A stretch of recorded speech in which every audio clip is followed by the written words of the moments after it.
he says, what then? Are we better than they? In verse 9, he says, no. As I've already said, he says, as we have already shown in chapter 1 to chapter 2. He says, as we have already shown, both Jews and Greeks, they are all under sin. Listen to what Paul says. He says, both Jews and Greeks, they are all under sin. The Greeks didn't have the law, and the Jews had the law. They're still in sin. And Paul said, you're still a sinner. Lord.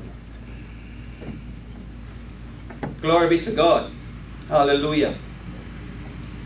Now we know that before Christ came, that when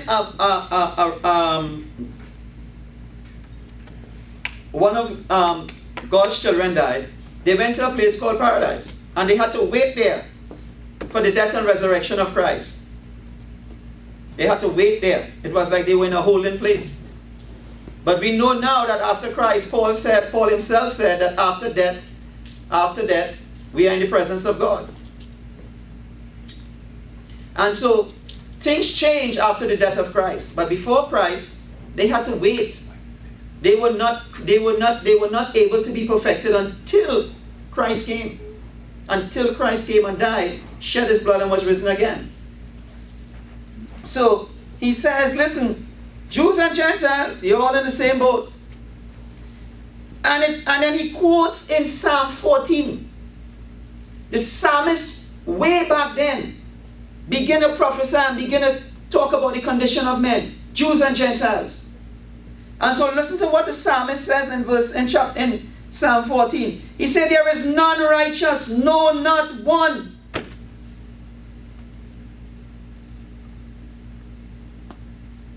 This is a Jewish man writing that there. Because some of these brethren had revelation and they had understanding. Because when they wrote as they were led by the Spirit of God. They wrote as the Spirit of God prompted them. And the psalmist is writing, there is none righteous, no, not one. And he begins to list a litany of woes and sins.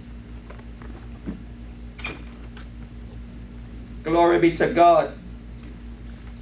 Now let's go into verse 19. So we're not going to go through all of these different things, this description that the psalmist in Psalm 14 did. Let's go into verse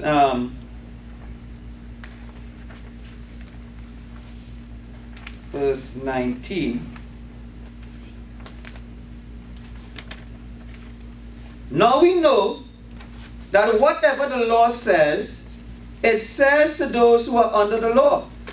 What is the purpose?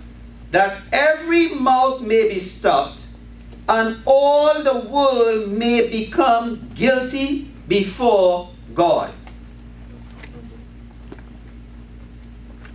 What is the purpose of the law?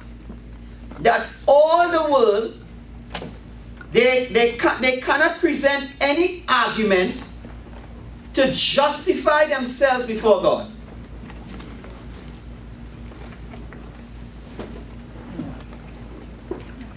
I need you guys to really follow this and pay attention to this.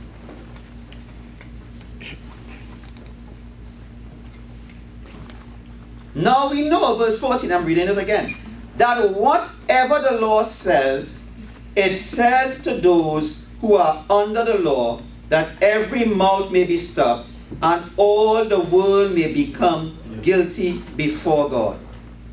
Right? Now, some people will have us believe that God has there are two parts to the law, the ceremonial law and the moral law. If you read the writings of Paul, all of his writings, and you read it properly, and even in Romans, and we're going to see as we're going along, when you read it properly, we will understand that that is not true. That is not true. The law is one book. And the Ten Commandments is part of it. That is not true.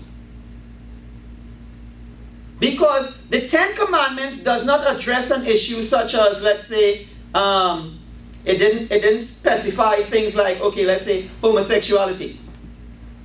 But in the Word, that is talked about. Right.